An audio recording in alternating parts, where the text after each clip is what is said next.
Hey guys, it's Stephanie, and I'm here to talk about the books that I read in July, which actually was quite a bit. I am really surprised at how much reading I got done.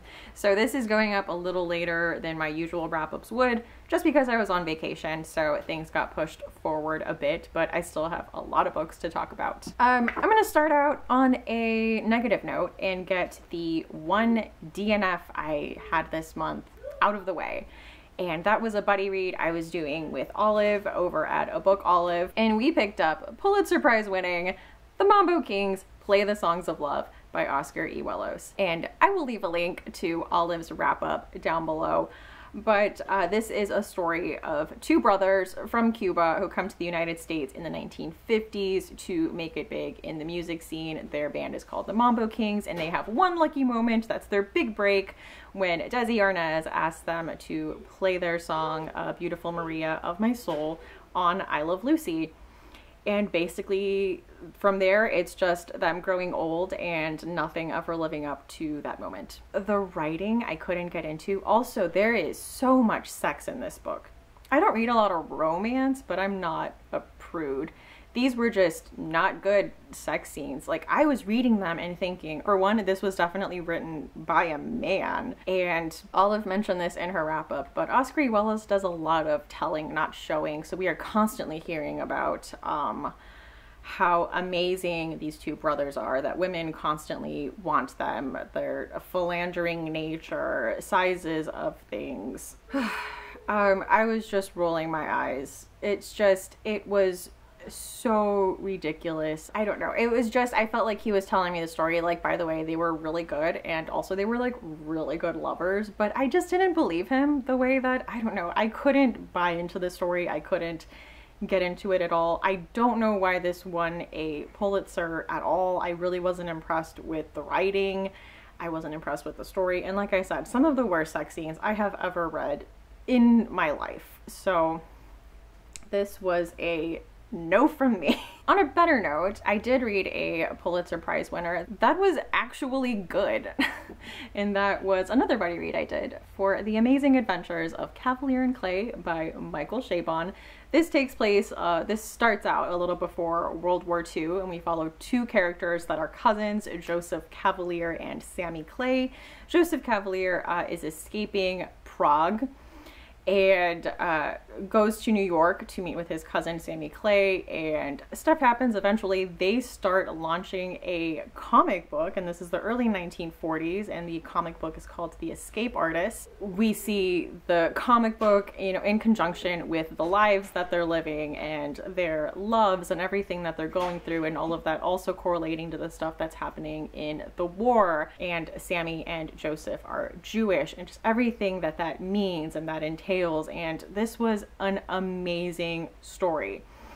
It just gave me everything I wanted out of historical fiction. I want to feel like I'm in a time period without the author needing to tell me or to spit their research at me or to feel like they need to like ham-fist slang of the time in there, which is just some of the things I hate about historical fiction. But this is just done so well. The characters came first. The characters and furthering the story, and the way that this is told is amazing.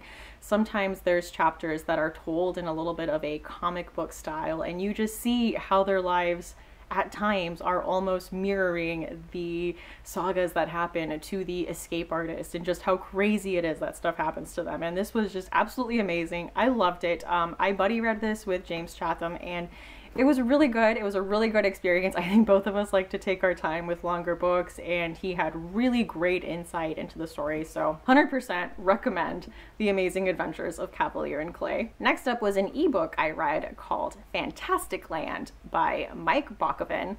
This was so much fun.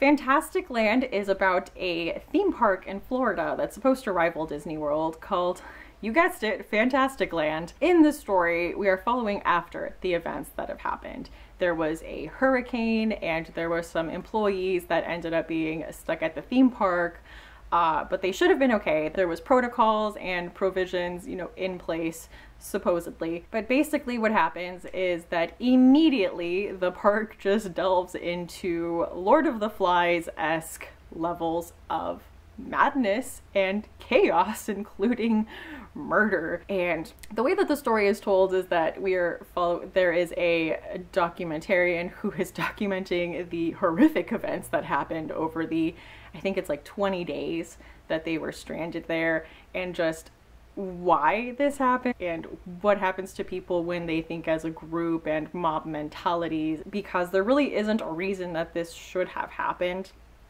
I will say you do have to suspend your disbelief a little bit that this is just something that's immediately gonna happen, but once you do, it is so much fun. It gets crazy dark, and it was just such a fun read. I absolutely enjoyed it, so I recommend it if that sounds interesting to you in any way. That is Fantasticland by Bockoven. Another book I read was the first book from the box of ARCs that I received from Flame Tree Press, and that is Jonathan Janz, The Siren and the Specter, and this was really good. I love a good haunted house story and a ghost story.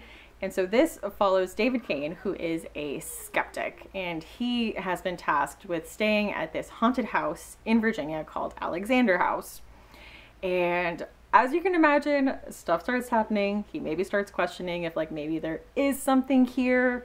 And he's also carrying emotional baggage that his last girlfriend, he broke up with her and then she committed suicide, and all of that is coming to surface and somehow relating to his experience here. There are some crazy neighbors that he has to deal with, and just like stuff starts going down. And I wish I could tell you a little more about it, but you just have to read it. It was really good. I really recommend it. I think I gave this like 4.5 out of 5 stars. It was very enjoyable, very readable, and it doesn't hold back. Like, I know a lot of people think like ghost stories are slow and subtle and kind of on the lighter side of horror. This has all the atmosphere of a ghost story, but it definitely has like that satisfying moment where like it's not afraid to go there, and it goes there, and it was really good, a really well told story. I read 2 books about metal and horror.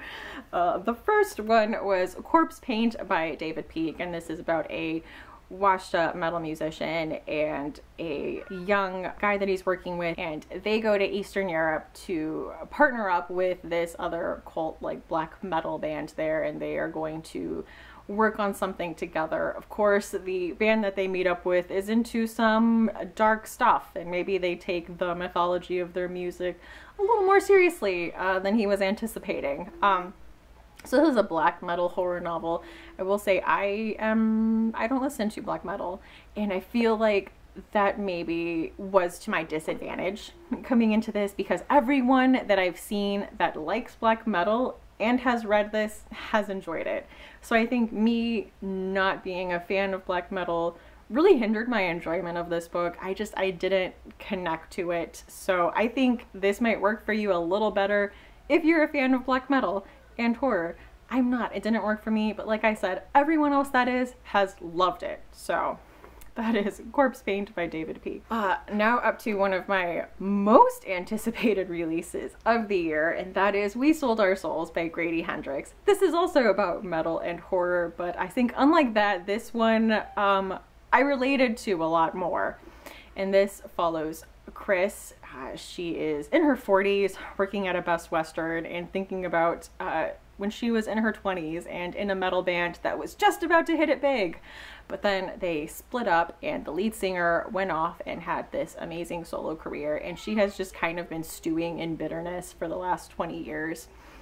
And it has come to her attention very recently that the reason that the lead singer may have had so much success was because he may have made a deal and sold the souls of his bandmate. So she embarks on a journey to confront this lead singer and tries to get together with all of her bandmates and just really collectively go and confront this guy. And this was so fun. This was just a really good adventure story, and everywhere that it went, and this was just such a fun story. It had all the hallmarks of a great Grady Hendrix story. It had a lot of pop culture. It had a lot to say about how metal and metal fans are viewed by the media and public, and really got into, like, you know, the mythology that is in metal music a lot of the time. And is there an upside side to anger as an emotion and tapping into that for inspiration. And it was so much fun. I absolutely enjoyed this. I love Chris as a main character. It was just, she's one of those characters you can just root for this entire time and you want her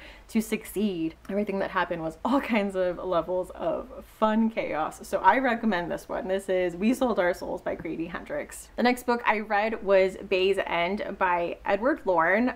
He is a booktuber here on BookTube, so I will link his channel down below. Now this was his debut novel, and I know it is very not quite autobiographical, but like semi-inspired by his own life and his upbringing. This is about a boy named Trey who is 12 years old, and he lives in the fictional town of Bay's End, and he makes friends with a new neighbor kid named Eddie. And I do have to say, probably my favorite part of the story was the friendship between Trey and Eddie. I just felt like the way it unfolded seemed very natural, and their relationship and everything was very believable, and in the way that you could see teenage boys becoming friends and becoming that close, and that bond was just very believable. So another thing I really liked about this story was that we get chapters from Trey in the future telling us that he is very upset and is still haunted by the events that happened in this book, which I thought really lent an emotional side of this book and kind of filled you with a little bit of dread because you knew something bad was going to happen. I will say there's a love interest that I'm not super into as a storyline. It does play a kind of a big part in the plot, so I don't think like it shouldn't have been there, but I don't know, I didn't buy into it too much. And the ending for me, I think, might have come a little too fast, and it might have been a little too convenient. There might have been a little too many coincidences that I think probably would have gone noticed in a town as small as Bay's End. But other than that, I really enjoyed this. I definitely think Edward Lorn is a good writer, and I definitely want to read more from him, because I think a lot of his books take place in the same universe. So I think a lot of his other books take place in Bay's End, if I think that's right. So I may look into that, but I definitely want to read more from him. So that was Bay's End by Edward Lorn. And the last book I read was The Rib from Which I Remake the World by Ed Kurtz, and that is a long title. This takes place during World War II in a small rural Arkansas town, and we follow Jojo, who is a hotel house detective. And we learn that he is kind of the town pariah. He has gone through some things. I think at one point he was a cop and is now disgraced. And there is some strange characters that roll into town, and they say they have a hygiene show kind of about the dangers of premarital sex. And so they're getting all these people to go into the show. There's, you know, one viewing for men, one viewing for women. And some people get invited to a special invite-only midnight show. But everyone that goes to this show, something happens to them. And it is just absolutely crazy. There's like a little bit of a dark carnival aspect to it with these people coming into town. And there's also a little bit of a noir style to this storytelling. And I really enjoyed it. I was sucked in right away into this world in this small town. I really liked, you know, the gruff Jojo as a character, and I just really fell into the story. And when the action starts, it does not stop. It gets, you know, pretty gruesome and fantastic. So that is The Rib from Which I Remake the World by Ed Kurtz. Those were the books I read in July. Talk to me in the comments if there's any you want to read or you have read and you want to talk about. Anyway, thank you so much for watching, and I hope to see you again soon. Bye!